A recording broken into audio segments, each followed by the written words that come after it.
So hi everyone, thanks for joining. Today for the how-to seminars we have Rob Dunn, and he's going to talk about how to write scientific books about science. And on behalf of our career development team initiative, and I guess for the whole globe for that matter, Globe Institute, I want to thank Rob for agreeing to give this talk. And it's nothing that we hear very often, so I'm very excited. I'm sure everybody else is pretty excited to hear this talk. Rob is a professor at the North Carolina State University, and also here at the Evolutionary section. And he's an author of multiple books, so he has a lot of experience with that. So we'll be very honored to hear this talk. And of course, we'll have chances to ask questions at the end, so feel free to raise your hand if you want to ask the questions in person, or feel free to just type it in the chat box below and we'll read it out loud. So please go ahead, Rob. Great, thanks, Asha. Are my slides turning up okay? Yep. Great. So I'm going to talk about three things today. First is my own story as it relates to writing. Second, I'm going to talk about some general writing tips for writing for the public, and then I'm going to talk about book writing tips. And this will be pretty informal, and hopefully there's some time for questions at the end. First, my story. I started off writing nonfiction as a grad student at the University of Connecticut. And it really started at the time that I started to do field work, and most of my field work was in the northern Bolivian Amazon. And I was thinking about tropical stories. I was having experiences that felt like things I wanted to share, but I didn't quite know how to do it. And one day I was in my hall in my building, and I walked around the corner, and this guy popped out of a little door. And he said, "Do you want to go to Costa Rica to find a beetle that rides on ants? We'll go in 4 weeks. The last time I saw the beetle was in 1967 behind the cheese factory. No one has seen it since."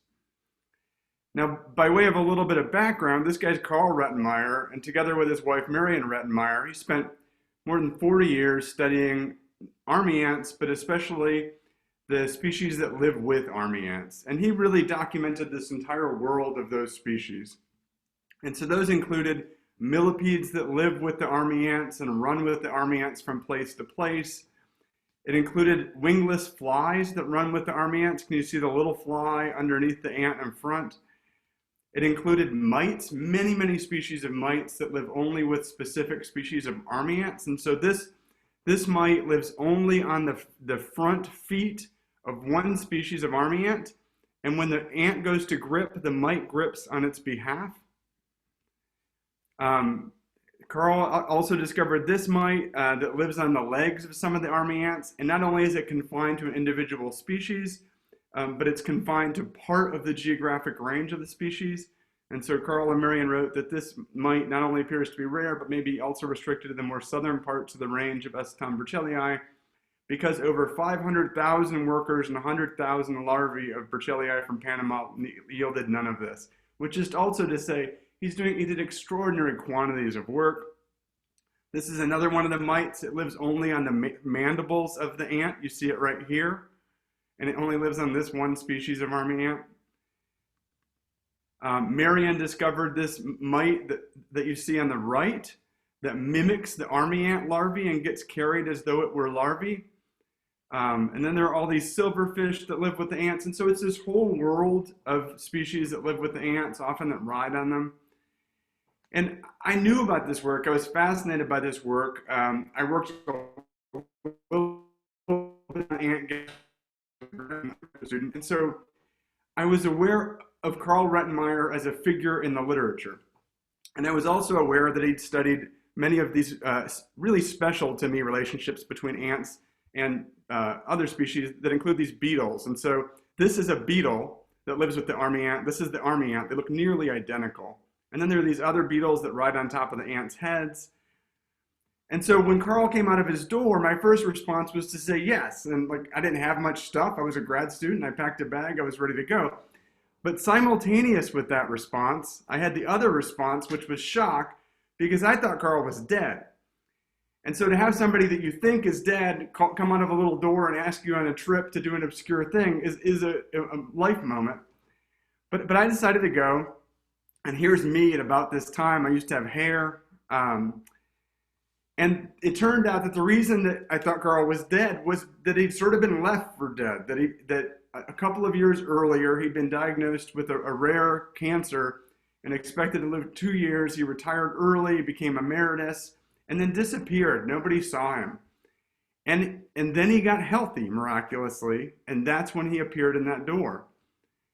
And so we were off to go find this beetle, which I think is kind of like the snow leopard of ants, the ant that the beetle rides, and then the beetle is the beetle on the snow leopard. And there were really a couple of species of these beetles, and they've evolved to look just like the ants. And so here's one, here's another, and then here are the ants at right. And so we would go find this, and this is a picture of one of the individuals of this ant species, Nivomyrmex sumincrasti. But the trick was we had almost no information to go on because Carl had last seen the ants in 1967, and all he remembered is that they were behind this cheese factory.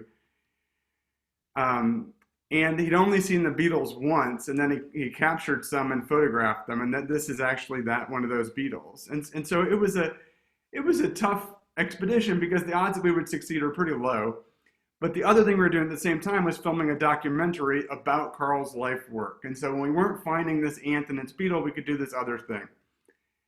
And so simultaneously, our job for 2.5, 3 weeks was just to walk and walk and walk and look for this ant.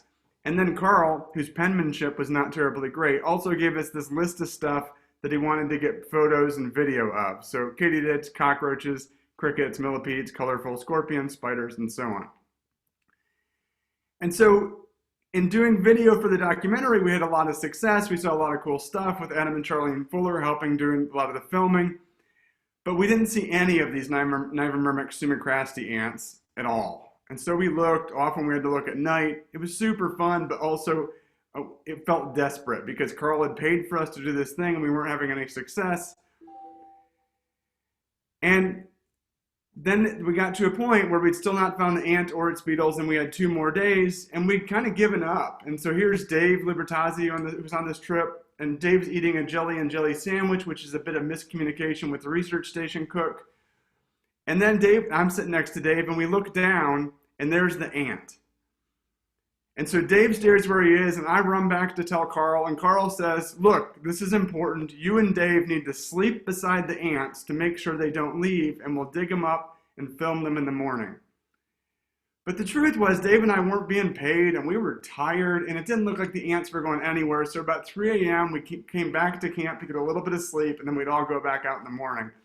And we went back in the morning, and they were gone. Totally gone. And so Carl went from smiley like this to very not smiley. And he said, and we had this moment where it felt like he'd returned from illness for this heroic rediscovery. And suddenly the rediscovery is gone. And he told us to keep digging. And it was unclear if we're digging for the ants or digging a hole for ourselves. And we never found them. That's just the end of the story. And the ants have been found again, but still not the beetle. And so we came home. And we came home. And I was thinking about this story, and it's kind of a sad story, but it was also fun. And it reminded me of all the stories that I'd heard as a child about Mississippi, where my dad's family grew up. And those stories were always about people being conquered by nature, people trying to conquer nature and nature winning. And this story was like that. So I knew just how to write this story. And so I thought, I'll write this down and I'll publish it. But I didn't know what I was doing.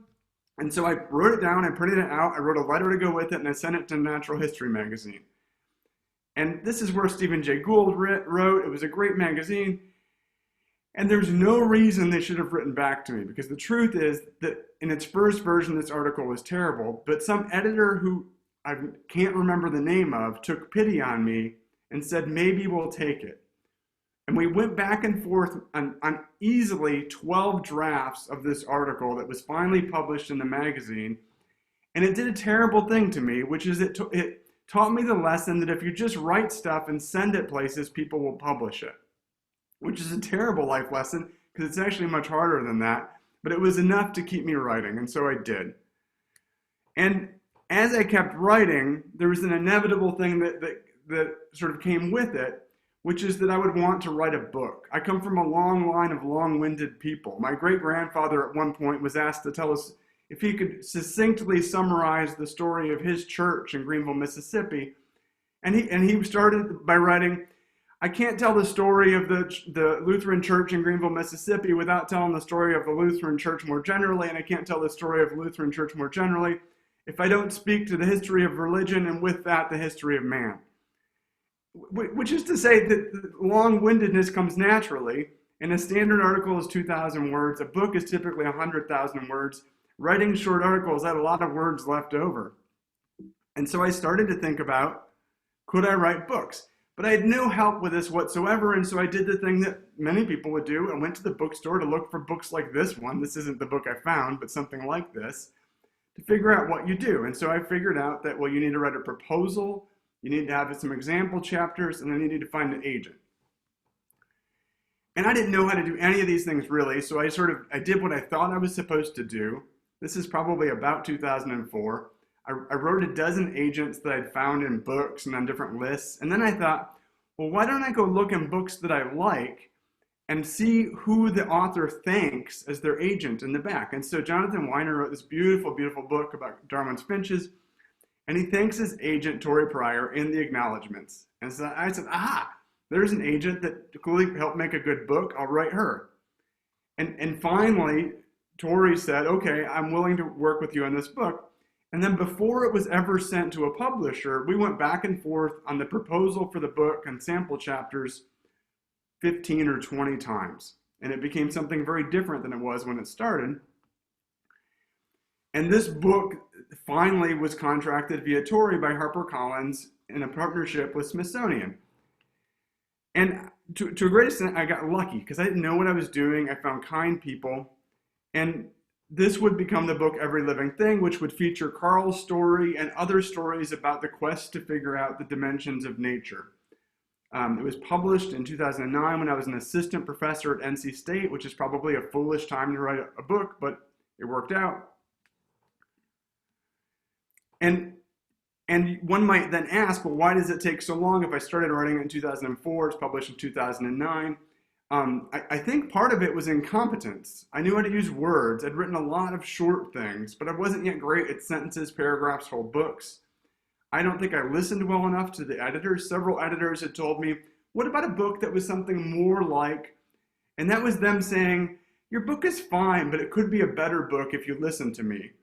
But I was a young assistant professor and I thought, oh, I know what I'm doing, which was wrong. I didn't. I didn't have a platform. I didn't have a good reason for an editor to believe why I should be the person to write this book. And I hadn't made the argument why it should be me. It just takes a while to do this. And then to reiterate, I was clueless. I had no one to guide me, and I was guessing at each one of the steps.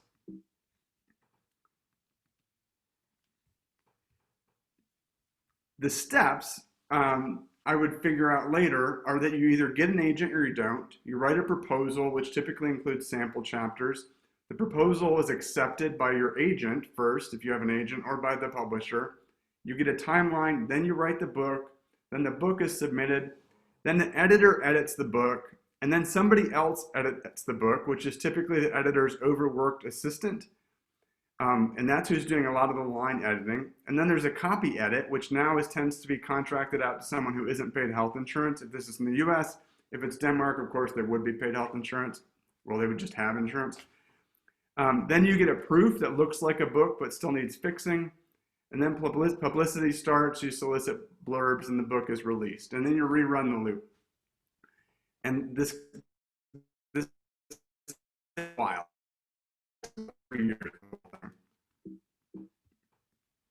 The next book I wrote was with Little Brown Books, and it was essentially,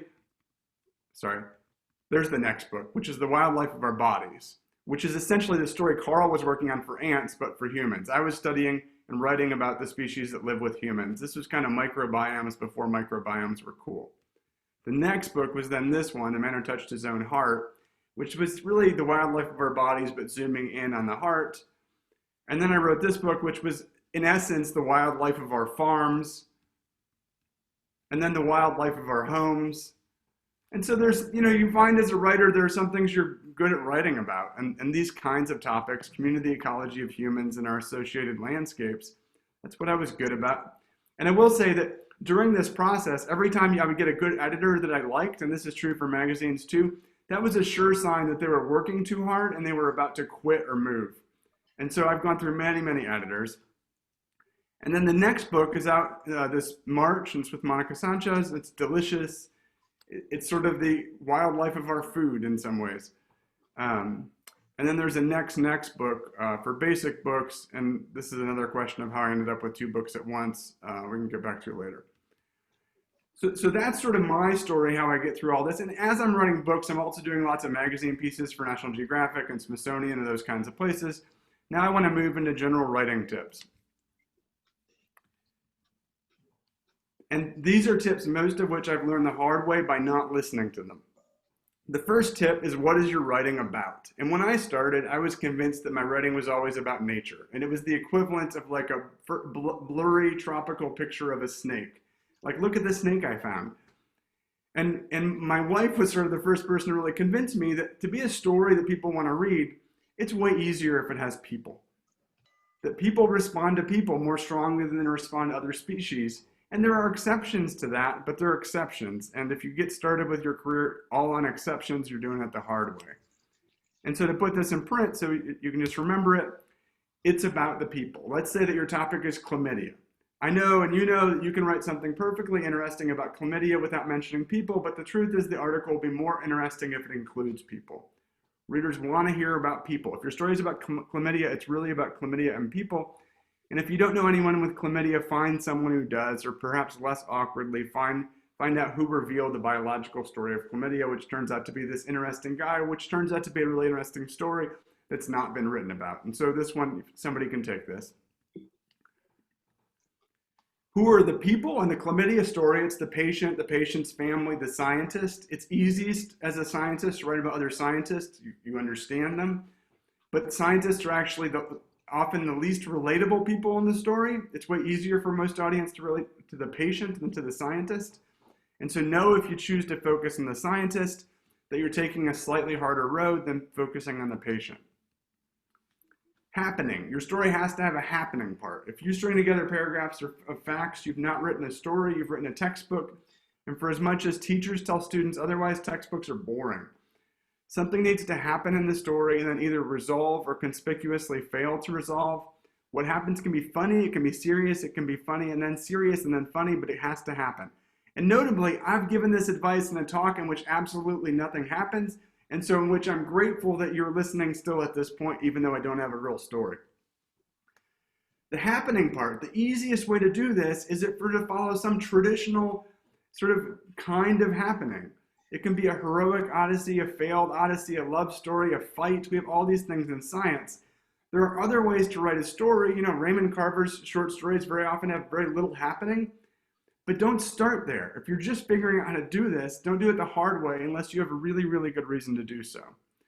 And to reiterate that, just again, start simple. It's easier to write a simple story.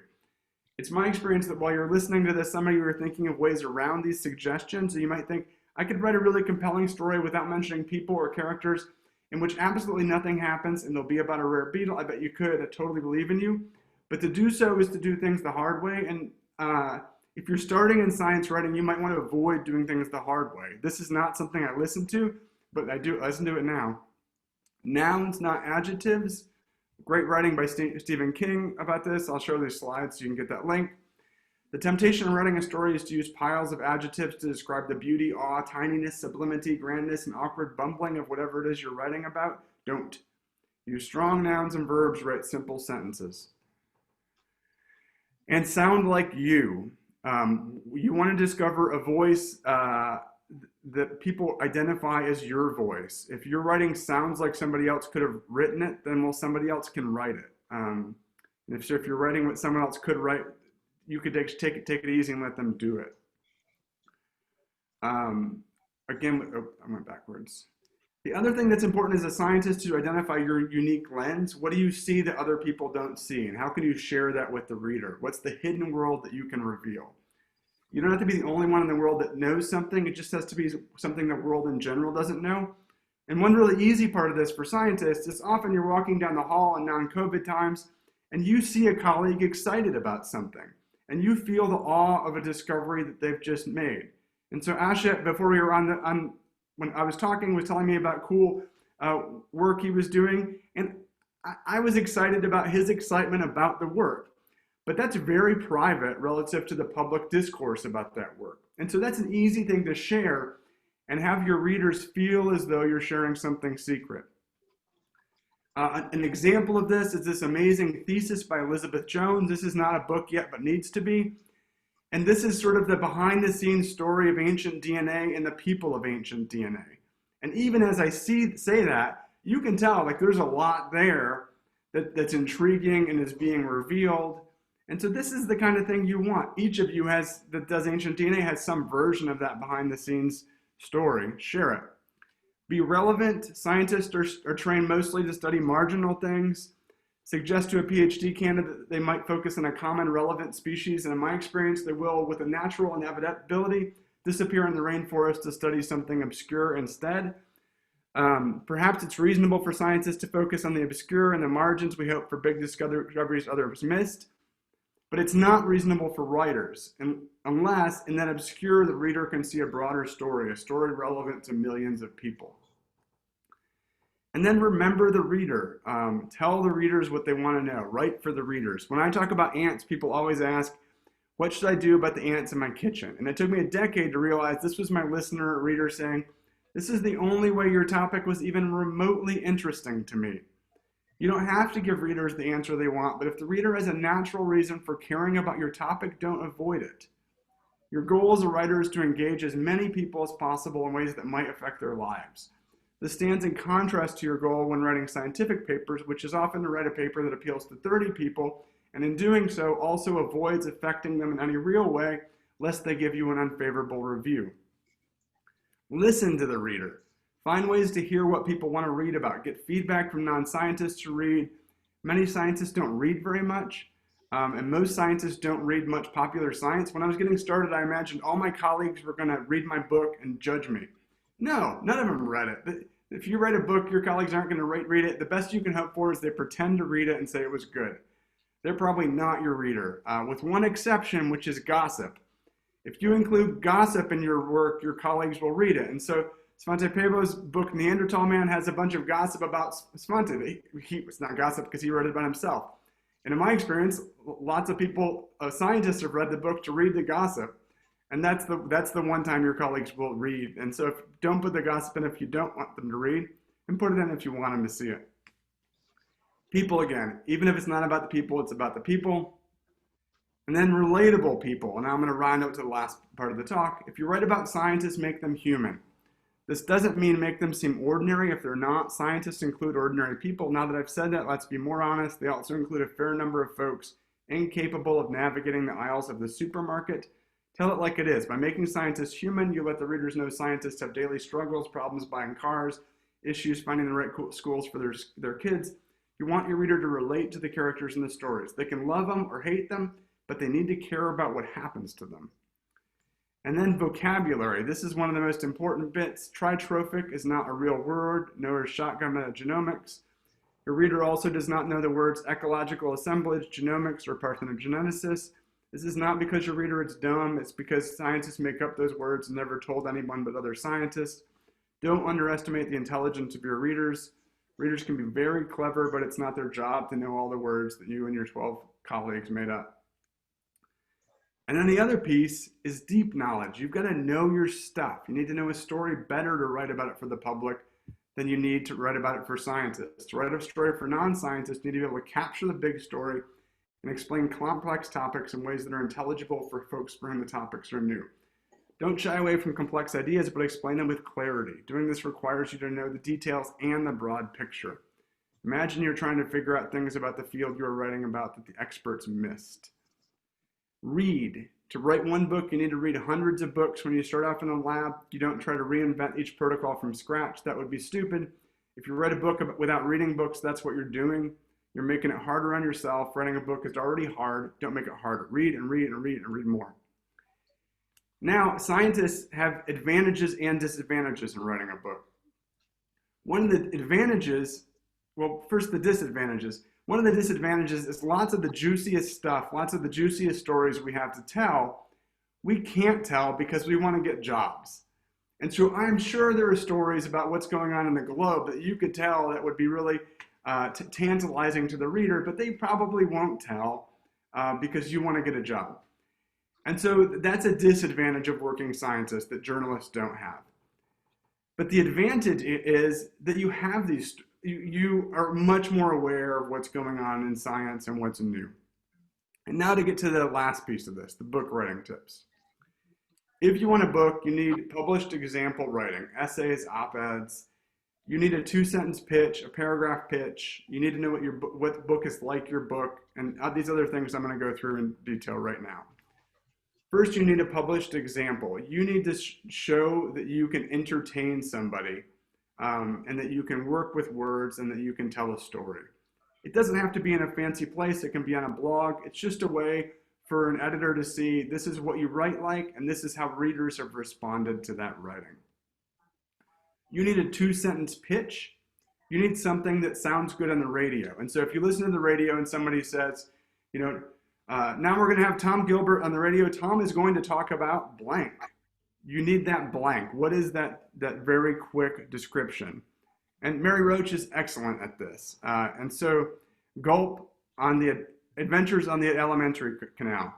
You know exactly what this is going to be about. It's going to be about your gut. It's going to be about the stories of the gut. Probably there's some scientists. Probably there's some other characters. And that's easy for a radio person to know why put you on the radio. You also need a paragraph long pitch.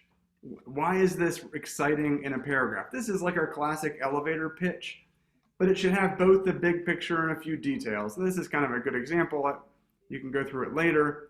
But in Gulp, we meet the scientists who tackle the questions no one else thinks or has the courage to ask. You know, we could actually write this whole thing for the globe. You know, a 1-paragraph pitch about the globe in a way that book people would relate to. I mean, it might be a good experiment. You need to know what other book is like your book, and this is for 2 reasons. One is you want to avoid competition. The other is that editors need to know that the kind of book you're going to write can sell. And so if it's like, this is the Emperor of Maladies about cancer, if you came and you said, I'm going to write the Emperor of Kidneys about kidneys, publishers would love it because it's not competing with the story about cancer. And yet they know that this kind of book can sell. Maybe kidneys is the wrong choice, but you get the idea. And so this is the kind of thing that you want to know about your book. Where does it fit relative to other books? Of course, you can write a totally new kind of book that no one's ever written before. And some of the greatest books are like that, but it's just harder. The other thing is that you need to have identified an audience. And often what I see is that people say, well, I'm going to write for the National Geographic, the New Yorker, Scientific American. But the truth is the audiences for these 3 magazines are almost non-overlapping, that they're really very different. And so you need to very specifically know who your audience is. National Geographic has like a 5th grade, 8th grade reading level. It's for a very broad audience, and it's almost always around nouns, plastic, polar bears, very big topics, covered often with not going too deep into the science. The New Yorker is much more human driven. You need a much stronger human, and the science has to sit in the human story, and Scientific American is deeper in the science, but those readers are different, and an editor is going to want to know which of those readers really are you going for. You also need to know why now. Only a relatively small number of books are published and given attention per year. Can your book wait until next year? Editors might actually ask you this. And the answer to that is no, it has to be now, because if it can wait till next year, they don't want it. Why don't we just wait? Now, which really means in 2 years since the book, now really means like in the next 2 years, since the book publishing takes a while, but editors don't even think that way. They really are thinking right now, even though they know it's going to be a little bit from now. And so if you have a Trump book, great timing. But you have to be able to say why now. Why you? And so why are you the person to write this book? And I just was looking at Ainara's super cool new study. And right now, Ainara could make a great case for writing almost any kind of book about human evolution. She's discovering totally new things other people have missed. She's in the forefront. She's around a group of people in the forefront, and she's perfectly situated to tell the stories other people don't know. You just want to be able to make that argument. You don't need to be the only person who can make that argument. You just need to be the only person who's planning to write the book that can make it. Oh, sorry. Publishers, you can go with a trade publisher, which is like Basic, Little Brown, HarperCollins, and the like. They're bigger, they're less personal, and probably you need an agent. They won't write you back. It's way more like a lottery, way more like a grant process. Versus academic publishers who might not like your book but will write you back. It's way more similar to publishing a peer-reviewed article. It's different, and yet you will find overlap. And there used to be a huge difference between these two, and I think the difference for most kinds of books is diminishing, especially for nonfiction science. Some of the big nonfiction books recently have been academic books. Agents, I have one. When I was getting started, it was necessary. I was so clueless. It isn't always necessary, but when I'm super busy, it's helpful. The agent can do stuff on your behalf, and they're more helpful if you're doing a trade book. There are alternatives to publishing houses, but there aren't a lot. You can self-publish. There are some successes, but they're pretty rare, and it's actually much more work. And so if you have more time, great, but most of us don't. And then the other piece here, and then I'm going to sort of wrap this out, is to remember, I've been talking about writing, but there are lots of other options if your goal is to communicate. You know, you can do documentaries. These are 2 documentaries I helped on. You know, documentaries typically reach a much bigger audience than do books. You can do podcasts. There's this range of things you can do to engage the public, and what you do should match what you love doing. For me, writing books, it can be hard in the sense that it's time consuming. It can be hard in the sense that there are deadlines, but I always enjoy it. It is always rewarding to me. It is an excuse for me to go deep into a library and obsess about a topic and just go idea to idea through the world. And I love that. And so for me, writing is a good match. But before you think about writing, you know, it should be a good match for you too. And it's a little different if maybe you imagine there's one book in your career and it's the book that defines your life story, then you might want to write it even if you don't like writing. But if you imagine doing writing as a consistent part of your practice of being a scientist or being in the world, you want to find a way to find it beautiful, to find it engaging, that it enriches your life. And so I'm gonna close there, and hopefully there's plenty of time for questions. I tried to move it along so we could have some discussion here. Anybody still there? Yeah, thanks. That's cool. Thanks a lot, Rob, for a very interesting talk, and entertaining one. I'm guessing it's a bit annoying after this entertaining talk to see just blank screens and just names, nobody reacting. So it's more awkward. Yeah, with no I just see my own head, but yeah, with no feedback from our end. So yeah, but thanks again. Yeah, so if people have any questions, please raise your hand. And okay, Hannah says one already. I got one, and I mean, Rob, even if we were on mute, I was laughing. So thanks for the talk, man. It was really good. I'm really wondering about your process. So you know, you're a scientist as well as an author, and you know, how many books you've written? Like 5, 6 over the last 10 years or so. But you're also doing your research, and you're also, I mean, I interrupted you submitting a villain proposal the other day. So like, how do you fit it in? What's your process? Do you set time aside for writing your book? So what do you do? Yeah. Multiple answers. So one is I've had the luxury of a department in a university early on that supported me, and so gave me space to do it. And so it made a huge difference to have people around me who thought it was a good idea. And so that kind of creates time, even when there's not time, if the people around you support something. And later in my career, I've gone through, I've been in the same office for 14 years, but I've had 10 department heads. And they've been very different with regard to that support. And I've known at times, even if somebody is not adversarial, but is not supportive, that makes a huge difference in how I feel about it.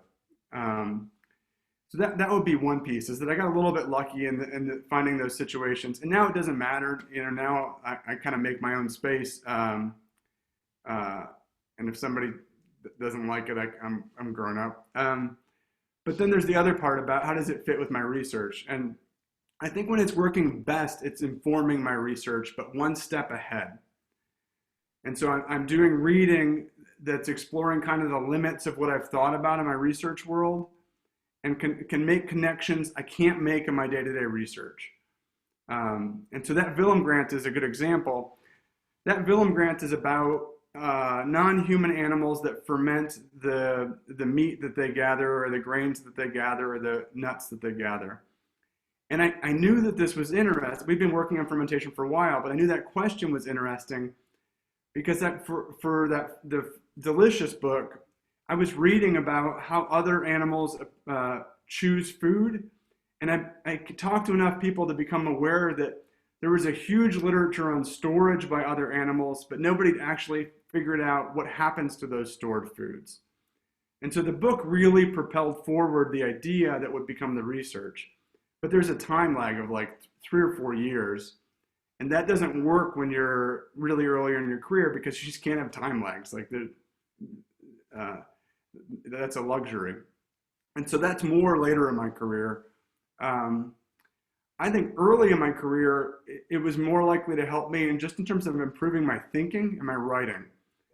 Because I'd really gone through a pretty narrow PhD and a narrow postdoc. And I'd gotten good at that narrowness, but I hadn't really pushed myself to professionally think about broader ideas. And so it just kind of pushed me in that direction a little bit. And then the other piece is I always enjoy it. It's not like I have to I have to go home and write. It's, I get to write. And so that makes a difference, and it's not true for everybody. And I think everybody has some part of their life that's like that, and for me, it's the writing part. And so it's easy to make space. Practically, and I realize it's a long answer, Hannes, but I'm anticipating it was a common question. The other part is I tend to, when I'm being thoughtful about it, I structurally make space in my schedules. I have days for writing. I tend to write in the morning now. When I was younger, I wrote at night. I find now that if I try writing at night it looks great, and I wake up and I'm like, oh, that's shit. So now I try to write in the morning. So those kinds of pieces. And then I have to remind myself that, like, when you come to my office to talk about ideas, that's first. Like, being able to talk about ideas helps the writing, it helps the science, but you have to convince your practical day-to-day brain to push it into the forefront. And so there's also that stuff. Sorry, Hannes, maybe that was more than you wanted. Thanks, Rob. Thanks. Anyone else has questions? I have one then. I'm not mean, despite what Tom says. So just out of curiosity, which book is like your favorite? Which one took, the most challenges? What, like a bit like, again, open sort of ended questions, like along the way? I guess, of course, in the beginning, it was maybe harder than during the later books because you're getting more and more experience, but like, which one you enjoyed most? Any challenges that you would sort of mention? Yeah, I never know how to answer this question, so I'll answer a different question. No, the hardest one was for sure Never Home Alone, which was most about my research. And it was hardest because I knew too much. And there are all these details I kept wanting to share that were just, to anybody who didn't care about the details, they were just super boring. And so that one was hard in that way because I had to step back from my own daily life to figure out what's the big picture, and then realize, this thing I worked on for 2 years, 4 years, whatever, that's a paragraph. It's only as interesting as a paragraph. And so doing that's hard. And then also, if I'm writing about like your work, Asha, I can write about relatively few people. I can say you did it. You know, if I'm writing about you, if I'm writing about my own lab, I know way more about who did this on that day, and so I've got to. That's also harder. You're looking too directly at all the pieces, Yeah. And that's, I would say, is a trick for scientists in general that I don't know a good resolution to. Is that the way we now do work is that many people work on it, but a reader can only hold so many characters in their head, and so how do you accommodate that? And so I've moved more and more to try to feature students up front. You know, rather than putting the PI in the story, which the PI held together the ideas like, you know, God, and then suddenly science happened. That you can put the student in front, and if in telling the student story you miss some of the PI story, everybody forgives you. If you tell the PI story and you miss the students, that's less forgivable, maybe. Yeah. Then the one I'm happiest with is probably the newest one, Delicious. Because I think it's a pretty new perspective, and I'm pretty excited about it. But it's also the new one, so I think, you know, the other ones are out in the world. I have no relationship to them anymore. Yeah, Hannes. I just wanted to follow up on this one. The Delicious one is the only one that you co-wrote with somebody else. How was that? It was good. I mean, it's really different. So Monica's my wife too, so it like came home, that book. It made it a very different kind of book. I think it's funnier because it had to, like, on a day-to-day basis, withstand, like, is this funny today? Like, if you're writing on your own, you can think it's funny for a while, and then it goes out, and then somebody later tells you, well, that's not funny at all. But if you're testing the material every day, it acquires a different dimension. Yeah, it's challenging in other ways because that book changed a lot too. And so when it's changing and it's just me, I can change it in my head. You know, I shift the whole structure. And when I was changing it with Monica, we had to talk about the change. And I should say, like, I've talked to a lot of writers at this point, and everybody does this stuff differently. And so Carl Zimmer, for example, he came to my class a while ago, who wrote Parasite Rex and His Mother's Laugh, a lot of beautiful books. And Carl writes a proposal, and once he's written the proposal, he writes the book exactly like the proposal. Like, the structure is in his head, and so the work is the proposal, and then he just fills that in. My proposal and my book don't resemble each other hardly at all. Same chapters maybe, but often not. Sandra? Has your academic writing changed? Yeah, I think I've gotten less and less academic in my writing, and I'm at a career stage where it's permitted a little bit more too. But for sure it's changed. I'm probably less able to write those detailed ANOVA design studies than I used to be. You know, we did these 3 things, we did these 4 tests, here's the results of the 3 things. So that's probably changed. I've also probably, yeah, that's a tricky question, Sandra. I'm way more interested in connecting these big ideas that are not connected than I used to be, and I'm more confident in doing it. And so early in my career, if I saw 2 ideas that were just sitting side by side, nobody connected them, I just had to go look at those 2 ideas. And now I can go, and so that part's changed. And early on, it just made it better. I mean, more practice with commas, more practice with paragraphs, more practice with structure. It just helps you. And so it helped in that way. You have a question from Julie? Yeah, thanks, Rob. I was just saying, you started writing books very early at your career stage, but do you think this is a good thing, or in general, or does it take time away from writing scientific papers? Yeah, I don't know, Julie. It depends what your life is going to, I don't know. It was good for me. I think it's tricky.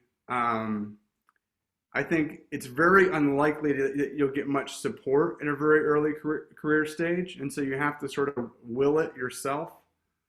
And it depends what kind of job you want. You know, I'm in a university in the US that's a land grant college, and so a lot of my colleagues, they work with people out in the country to help them grow more crops. How do we do this together? And so in my case, the books kind of occupied a similar space. And so there was a place to put them on my annual evaluation. One college over at my same university in the biology department, there's not a place for it. And so the details matter a lot of what's going on in your life and who supports what. You know, for people who imagine some kind of hybrid career too, where you're not in a standard academic job, the answer is different.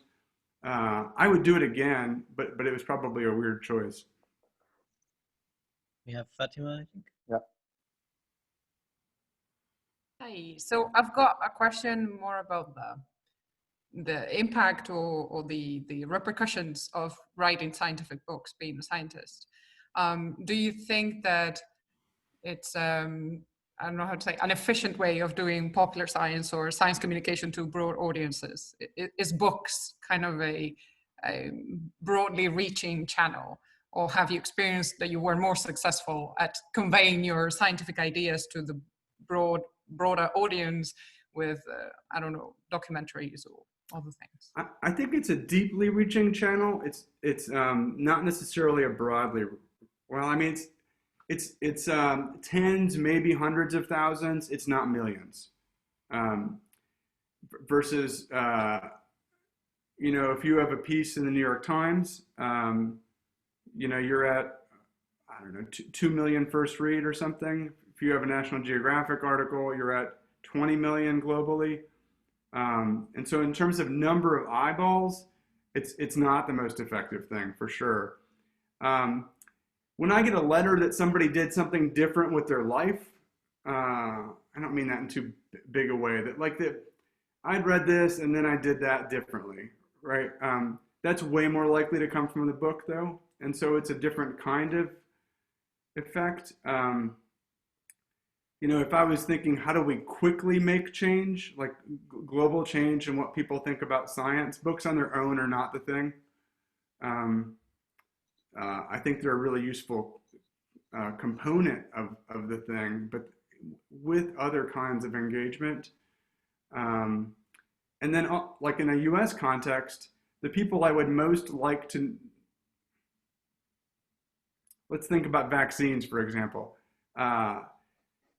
You know, there are a lot of people I would like in the US to know more about vaccines and their value, but they're not the people reading my book for the most part. And so I need to do very different things to engage those communities to make that kind of change. And so when I have space in my day and I'm being thoughtful about it, I try to be strategic of what those kinds of work look like. But I think for each person, the other part of that, like is if you find you're really good at documentaries, that's a lot of eyeballs. That's great.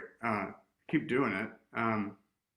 If you're like me and the writing part is just really a fulfilling part of your life, I find it still has a lot of value, even if it doesn't have as many eyeballs.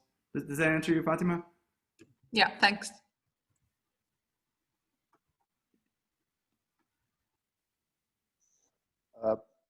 I have one. So how was the feedback? Like, I guess the first book was the most exciting, or like where you didn't know how would the feedback be, and like the rest of the books, I guess, but I guess the first one would be the most exciting. How was the feedback? What did you feel? Or the first one's a while ago, actually, so it's a little hard to remember, but I think really there's one emotional period when it first comes out and you're getting your first feedback. And that's the point when you're trying to figure out, oh geez, what did I make? You know, I just spent 2 years in this thing that's going to get evaluated over 3 days. And so that's exciting and nerve-wracking. On the first one, yeah, this is probably, I'm trying to think about the first one. The first one, I probably checked the reviews, you know, every day. I can't remember what they would have been on then, but I don't do that anymore. But there is this initial phase. But then there's a phase after the first week when it's out in the world and it's sort of living in its own life. And I feel very separate from it. And so it's pleasing to see some good thing about it, but the emotional connection is way less raw. And that's kind of like, it's kind of like getting your papers reviewed, except rather than being reviewed by 3 people, they're being reviewed by thousands. And so it's got all those sort of feelings, When there's were you happy with a good review that comes to the top, it's very emotionally satisfying, and our brains are kind of cognitively deficient for dealing with something like this. So if you get a stack of negative ones, that but weighs were they on you most too. positive? What's that? Were they mostly positive? For the like. Yeah. No, the review. Knock on wood. This seems like the kind of thing that would curse you to say, but like the critical, like the written reviews have been largely positive. And I get sometimes there's something where they identify a weakness that you felt, and you think like, oh.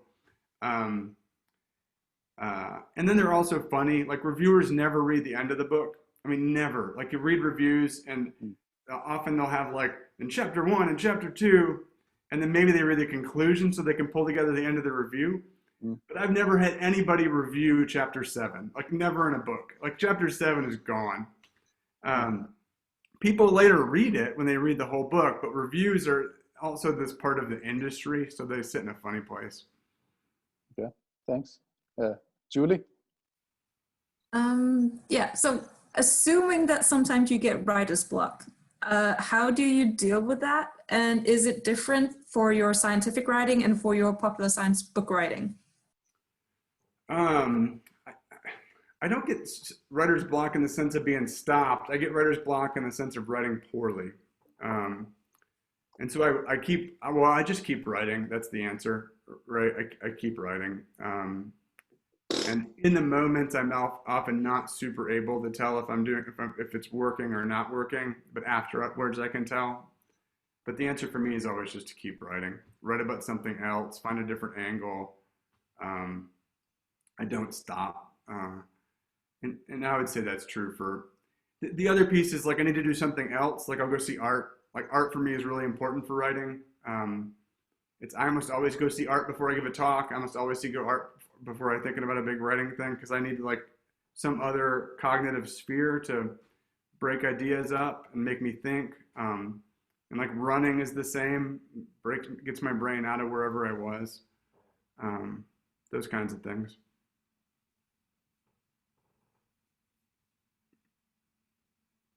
Any other questions? Who's got a book in them? I want to know who's considering a book.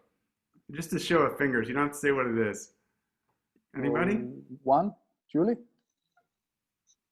And Tobias.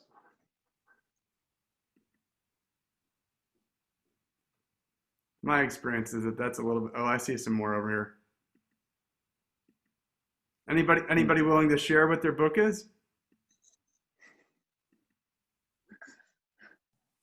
Well, mine is a children's book about ants, because I felt like there was something missing after I did my citizen science project on ants. I felt like all the children who had participated needed their story told. And the sort of comments I got from them about how they got excited about ants after participating, and to get that out to children all over Denmark, also those who didn't participate. Yeah, I think that would be great, Julie. And I also think it's a good example of something I didn't talk about, which is that if you're writing and you can find allies, like allies of any kind, it's super powerful, because they can reinforce that what you're doing is a good thing, even when it's a long day. They remind you of who your reader is and what you're writing for. And then they also add this built-in support when the book comes out. Like we did this together. And so I think that's a great example, Julie, because you would have that community of people that you already know might want to read it. Yeah, that's great. Anybody else? Tobias? Well, no, that's probably off. It wasn't a popular book in that sense. It's more like a more scientific. So it's just a mushroom book, basically, about a specific genus. So it's a completely different thing. Sounds great. What's the genus? Coccinarius. When you start writing it, let us know. I'm ready to. I started 15 years ago. All right, well, send me something. How do you put a person into it, Tobias? I don't know. Well, I mean, like, that's a good example, Tobias, because you have your relationship with that one group of fungi, and even if it's scientific readers, they want to know, why have you spent 15 years with this group of fungi? And I think even for scientific books, it's a compelling component of a story. I actually already wrote that story, but just as an article, a small paper in our Fungal Society journal. The other one is more strictly scientific, I would say. Yeah, the book. Yeah. Nobody's going to write the behind-the-scenes story of geogenetics? No? I think we have one more question. Of course. Fatima? We have one more question from Fatima, and maybe that's the last question. We can start wrapping it up. Yeah, so I have a quick question about whether you use techniques from fiction writing in your books as well. I mean, whether you somehow, I don't know, maybe you take some classes in creative writing, or you look for techniques or tips of novel writers or theater writers or something like that. And if that mingles well, if that goes well with popular science writing. Yeah. I mean, so I think for building tension in the story, it's super helpful. I mean, you want to build up, why does the reader want to finish this chapter? And fiction does that very well. Stephen King has a book on writing, I think it's called. It's really an excellent intro to bringing some of those sort of approaches into writing of any kind. And I would say that's even true in scientific papers. I mean, you want to convince the reader by the end of the introduction why they're going to care about the answer. And that's, you're using structures to build that up. There's some of it I can't do. I mean, there's a lot of great description of people in good fiction. And because I'm a working scientist, I have my sort of boundary there. I was just writing about a scientist who when I met him in real life and what I'm writing about, he was just wearing shorts and he was pot-bellied and leather-skinned, and he looked like some kind of jungle creature. And I would love to really describe him, but I know I have to then go back and work with him. And so there are these kind of off-limits parts that if it's tools from fiction that I could bring in a little bit more, and they're not just from fiction, creative nonfiction uses them obviously too. But for sure, and for me, reading, the reading I do to inform my writing comes as much from fiction or poetry as it does from nonfiction. Yeah, that's a good long question that I could talk about for a while longer, but I'm aware that I'm at the end here too. Thanks. Well, yeah, thanks a lot, Rob, for the very exciting talk. And I guess everyone for joining and asking the questions. So, yeah, I guess that's it. Thank you, everybody. Thanks again. And have a nice weekend, guys. Anybody it will be posted on YouTube for anybody that's missed it. So if you want to share this talk, it'll be on the Globe channel. All right. Goodbye.